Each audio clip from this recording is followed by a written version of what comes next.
Assalamualaikum warahmatullahi wabarakatuh. Selamat datang kembali di Drupadi Horor. Sebelum kamu mendengarkan, jangan lupa subscribe dan nyalakan loncengnya agar kamu dapat notifikasi dari video terbaru selanjutnya. Selamat mendengarkan.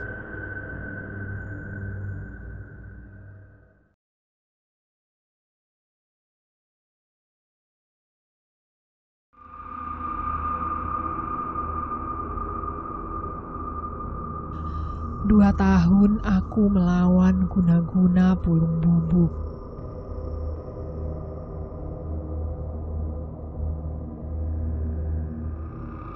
Pada awal tahun 89, saat usiaku baru menginjak remaja, ketika itu aku sudah kelas 2 aliyah atau setingkat SMA. Ayah mengajak kami sekeluarga untuk kembali ke Banjarmasin.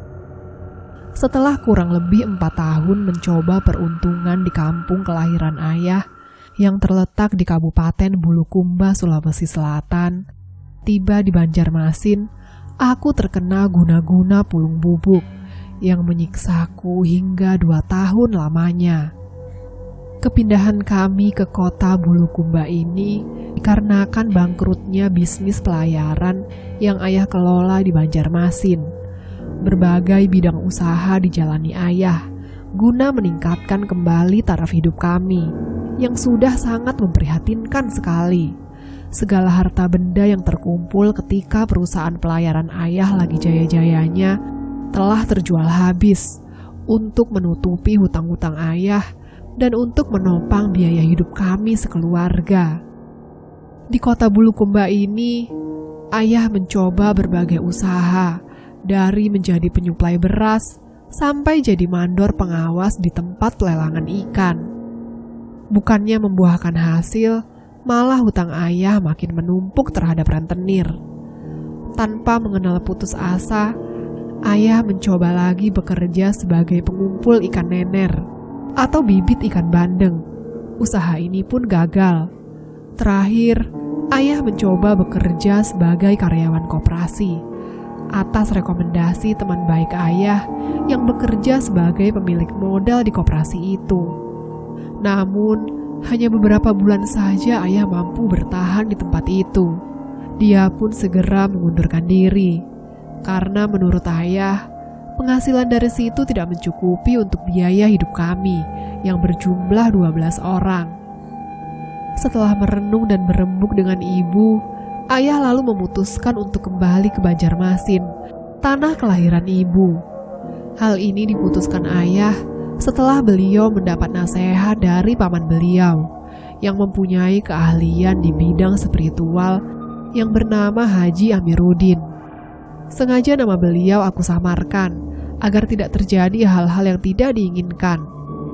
Menurut Haji Amiruddin, ayahku tidak cocok bekerja di tanah kelahirannya ini. Rezekinya justru ada di Banjarmasin. Setelah mendengar penjelasan seperti itu, ayah segera memutuskan untuk kembali ke Banjarmasin dan membuka kembali usaha bisnisnya di MK. Bekerja sama dengan sahabat-sahabat beliau yang dulu sama-sama bekerja di perusahaan pelayaran. Tanggal 8 Februari 1989, kami berangkat kembali ke Banjarmasin dengan menaiki kapal. Namun seminggu sebelum kepulangan kami ke Banjarmasin, tiba-tiba aku terserang penyakit gatal-gatal di telapak kakiku. Mulanya, aku tidak menganggap serius penyakitku itu, karena bentuknya sangat kecil, seperti bentol setelah digigit nyamuk. Ayahku mengobatinya dengan mengolesi salep anti gatal.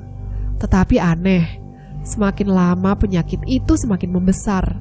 Saat kami dalam perjalanan pulang, luka di kakiku itu membesar seperti biji kelereng dan gatalnya minta ampun. Seringkali aku menangis karena tak tahan dengan rasa gatal itu. Setiba di Banjarmasin, penyakit itu semakin membesar hingga memenuhi telapak kakiku. Perasaan yang aku rasakan tidak hanya gatal, tapi juga panas, perih, pedih, dan sakit yang tak tertahankan. Anehnya, setiap kali memasuki malam Jumat, kakiku akan membengkak dan membesar seperti gajah. Sakitnya luar biasa, gatalnya tak bisa kulukiskan. Semalaman, aku hanya bisa merintih dan menangis, menahan gatal dan perih. Lebih aneh lagi, bila digaruk, yang keluar dari luka itu adalah pasir, rambut dan ulat-ulat kecil. Lama-kelamaan lukaku itu semakin parah dan membusuk, hingga menjadi borok. Tak ada seorang pun yang mau mendekati aku, apalagi untuk berteman denganku. Adik-adikku yang berjumlah 10 orang, tak ada yang mau mendekati aku. Mereka semua berusaha menjauhi aku. Hancur dan sedih hatiku menerima kenyataan ini.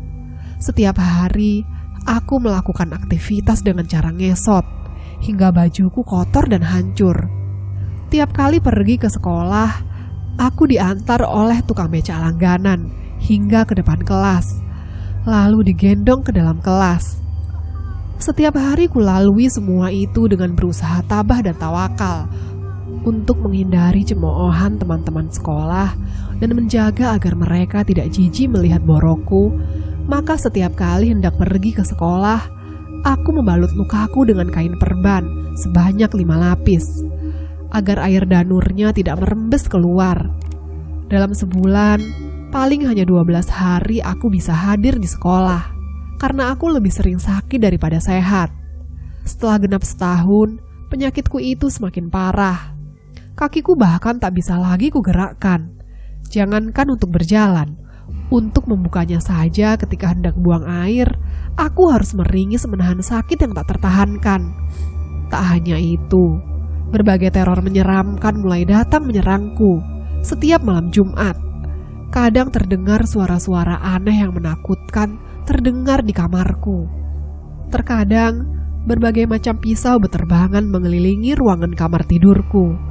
Untunglah, aku terbiasa tidur dalam kelambu, sehingga aku terhindar dari serangan maut itu. Yang lebih menyedihkan lagi, adik perempuanku yang nomor 3, yang biasa tidur bersamaku, dengan ketakutan pindah ke kamar lain. Tinggallah aku sendiri, menghadapi semua teror itu dengan penuh ketakutan. Malam-malam seperti itu terasa begitu panjang dan menyiksa. Tak terhitung sudah air mata yang tertumpah. Kadang tangisanku yang begitu memilukan membuat tetangga-tetanggaku merinding dan menganggap aku sinting. Karena mereka tak tahu dan tak mengerti betapa menderitanya aku lahir dan batin. Meskipun begitu, aku tak pernah menyerah dan putus asa. Setiap kali perasaan sakit dan gatal serta teror itu datang, aku akan segera mengambil air wudhu, kemudian sholat hajat dan tahajud, memohon perlindungan dan pertolongan dari Allah Subhanahu wa Ta'ala. Tentunya sholat dengan cara duduk, karena penyakit ini tak memungkinkan aku sholat berdiri seperti biasanya. Untunglah, sejak kecil aku dididik dengan didikan agama yang ketat oleh kakekku, yang tak pernah mengenal tenggang rasa untuk urusan ibadah, terutama sholat, puasa dan mengaji. Sehingga kami cucu-cucunya terbiasa menjalankan sholat 5 waktu setiap hari. Sayang, kakekku tidak bisa mendidik kami sampai tuntas, karena keburu dipanggil oleh Yang Maha Memberi Hidup pada tahun 1982. Saat itu, umurku baru 8 tahun. Andai saja kakekku masih hidup, tentu penderitaanku tidak akan sampai separah ini. Karena beliau dikenal sebagai ulama yang disegani, juga pandai dalam hal pengobatan, baik pengobatan medis maupun non-medis. Hal ini yang sering aku ratapi di pusaranya. Aku berharap arwah beliau datang untuk mengobatiku. Tapi hal itu tak pernah terjadi. Karena orang yang sudah mati tak mungkin hidup kembali. Itu yang selalu ditekankan oleh nenekku, yang begitu sabar merawat dan menemaniku di saat-saat aku hampir putus asa. Sering beliau bercerita tentang kesabaran Nabi Ayub alaihissalam saat mendapat cobaan dari Allah Subhanahu wa Ta'ala, hingga aku merasa terhibur dan merasa tidak sendiri dalam menderita. Ayahku yang tak pernah tega melihat anaknya menderita sering menangis diam-diam saat melihat aku merasa begitu tersiksa jika malam Jumat tiba. Pernah suatu ketika, di saat aku sudah tak tahan lagi, aku merengek meminta kepada ayah agar memotong kakiku yang membusuk. Tapi apa jawab ayah? Kau tidak boleh berkata seperti itu, nak. Bersabarlah, Tuhan akan segera menolongmu, ujar ayah sambil memelukku dengan air mata berlinang. Nenek dan ibu yang melihat adegan itu pun tak mampu menahan air matanya. Mereka begitu iba melihat penderitaanku. Sudah begitu banyak dokter dan orang pintar yang kami datangi di seantero kota Banjarmasin ini, tapi tak seorang pun yang mampu menyembuhkan penyakitku. Sudah banyak biaya yang ayah keluarkan untuk mengobatiku, hingga motor kesayangannya terjual. Tapi penyakitku tak kunjung sembuh juga. Terkadang terbesit dalam benakku untuk mengakhiri penderitaanku ini dengan jalan bunuh diri. Tapi akal sehat dan naluriku melarang dengan keras keinginanku itu. Suatu hari Pak Musli, wali kelasku, mendekati aku yang sedang menyendiri di perpustakaan sekolah. Dengan lembut beliau mengajak aku ngobrol. Selama ini Bapak perhatikan kamu nampak murung, nak. Apa yang kamu sedihkan? Kenapa kakimu selalu kamu balut seperti itu? Adakah sesuatu yang ingin kamu sembunyikan dari Bapak dan teman-teman sekolahmu? Begitu kata Pak Musli. Aku tidak langsung menjawabnya, tapi malah menangis sesenggukan. Memang, selama ini tak ada seorang pun yang tahu tentang penyakitku ini. Tak terkecuali Pak Musli yang jadi wali kelasku ini. Ceritakanlah, nak, apa masalahmu? Mungkin Bapak bisa membantumu. Paling tidak meringankan penderitaanmu, ujar Pak Musli lagi sambil mengusap rambutku. Aku semakin menangis mendengar ucapan beliau yang kebapakan itu. Perlahan, kususut air mataku sejenak. Aku menarik nafas, lalu dengan suara lirih, kuceritakan tentang penyakitku ini. Seraya membuka balutan perban, kemudian memperlihatkannya pada wali kelasku yang baik hati itu. Astagfirullahaladzim, pekik Pak Musli kaget dan ngeri melihat lukaku yang membusuk. Jadi ini yang kau sembunyikan dari Bapak dan teman-temanmu, sambung Pak Musli dengan ekspresi yang sulit untuk kulukiskan.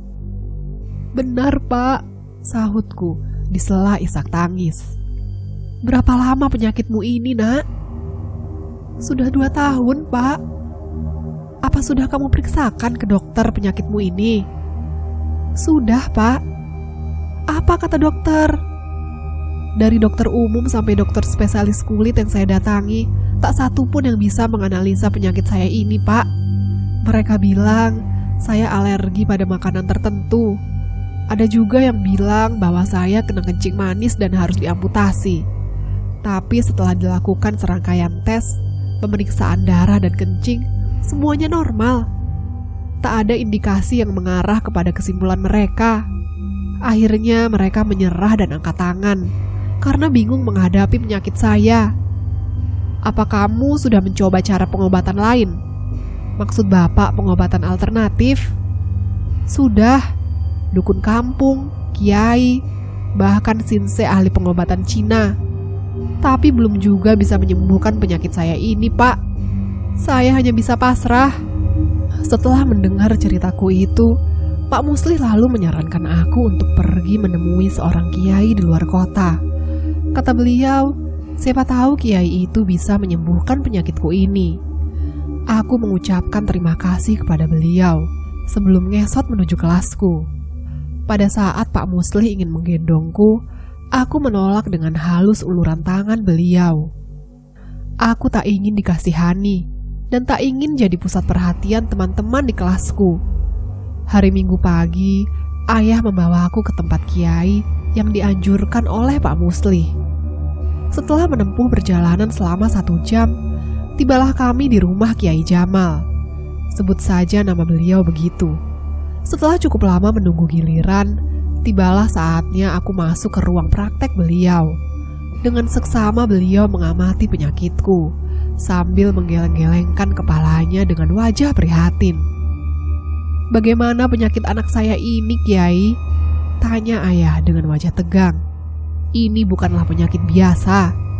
Kalau dilihat dari bentuknya, sepertinya penyakit kiriman dari seseorang yang merasa sakit hati, entah pada dirimu atau pada anakmu, sahut Kiai lembut. Apa bisa disembuhkan, Kiai? Tentu saja bisa, dengan izin Allah. Cobalah kamu perbanyak istighfar, mohon ampun atas segala kesalahan dan dosa, baik yang disengaja maupun yang tidak disengaja. Jangan lupa untuk selalu rajin bersedekah kepada fakir miskin, ujar Kiai. Kemudian, buatkan anakmu ini obat dari berbagai bumbu masak yang berjumlah 40 macam, atau yang biasa disebut dengan ragi 40. Terdiri dari kunyit, laos, serai, kencur, jahe, dan lain sebagainya, hingga 40 macam. Tumbuk jadi satu, kemudian didihkan dengan minyak kelapa asli. Setelah hangat-hangat kuku, oleskan pada luka anakmu ini. Atau kamu carikan 1 ekor itik serati atau bebek mentok. Kamu bakar kaki dan kepalanya sampai hangus. Kemudian tumbuk sampai menjadi abu. Campur dengan minyak kelapa, lalu oleskan pada lukanya. Sedangkan dagingnya kamu sedekahkan pada anak yatim. Mudah-mudahan dengan cara ini penyakit anakmu lekas sembuh. Lanjut Kiai panjang lebar. Dengan penuh perhatian, aku dan ayah mendengarkan perkataan beliau sambil mencatat bahan-bahan obat yang beliau sebutkan tadi. Setelah berbasa-basi sebentar, kami pun mohon diri. Sesampainya di rumah, ayah segera melaksanakan apa yang telah disuruhkan oleh Kiai Jamal. Nenek segera membuat ragi 40 sesuai petunjuk Kiai itu. Setelah siap, nenek segera membalurkannya pada borok di kakiku. Tetapi Masya Allah, sakit dan perihnya tak tertahankan, dan perasaan gatal begitu menggigit, sampai-sampai aku menggaruknya dengan parutan kelapa hingga berdarah. Air mataku mengucur deras. Ayahku berusaha menahan tanganku agar tidak menggaruk, hingga aku meronta-ronta seperti kesurupan. Selama 1 minggu keadaanku seperti itu, aku menangis, melolong kesakitan setiap kali obat itu dioleskan. Ada semacam pertarungan di dalam kakiku, hingga aku merasa kesakitan yang teramat sangat. Namun, sampai obat itu habis, penyakitku tak juga kunjung sembuh. Oh Tuhan, harus dengan cara apa lagi aku mengobati penyakit terkutuk ini? Rintihku setiap kali sujud di tengah malam dengan urayan air mata yang tak habis-habisnya. Pernah suatu ketika, karena tak tahan dengan gatalnya, air yang baru saja mendidih kusiramkan ke lukaku itu, hingga ibu menjerit histeris melihat kakiku yang melepuh. Tak jarang, aku menyiramnya dengan air garam dan air jeruk nipis untuk mengurangi rasa gatal, meski dengan tubuh menggigil menahan sakit dan perih luar biasa. Menjelang kelulusanku di bangku aliyah, ayah bertemu dengan teman lamanya, yaitu Tante Lili. Tanpa malu dan segan, ayah menceritakan perihal penyakitku padanya. Tante Lili menyarankan ayah untuk membawaku kepada seorang paranormal di daerah Teluk Dalam, tepatnya di Gang 20 Jalur 5. Kata beliau, paranormal itu sudah tidak diragukan lagi ilmunya. Sudah banyak orang yang datang ke sana, lalu sembuh penyakitnya, termasuk suami Tante Lili yang terkena pengaruh guna-guna yang dilancarkan oleh pasangan homo suami beliau, yang sangat banyak menghabiskan harta kekayaan Tante Lili dan Om Hermawan yang tergila-gila pada pacar sejenisnya itu. Dengan hati bersorak gembira bagai mendapat hadiah, di tengah keputusasaannya, ayah bergegas pulang menjemputku. Sore itu ayah membawaku ke rumah Tante Maya, si paranormal itu. Tiba di sana, beliau menyambut kami dengan ramah. Kiranya sebelum kami sampai, Tante Lili telah menceritakan masalah kami pada beliau melalui telepon. Hingga Tante Maya menyambut kami dengan ramah di teras rumahnya. Dan beliau sudah menyiapkan segala keperluan untuk mengobati penyakitku.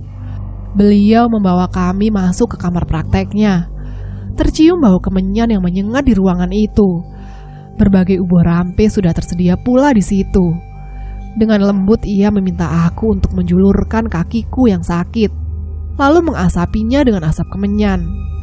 Mata Tante Maya terpejam, bibirnya berkomat kamit merapal mantra dalam bahasa Dayak yang aku tak mengerti artinya. Aku dan ayah hanya memperhatikan tingkah beliau dengan hati berdebar-debar.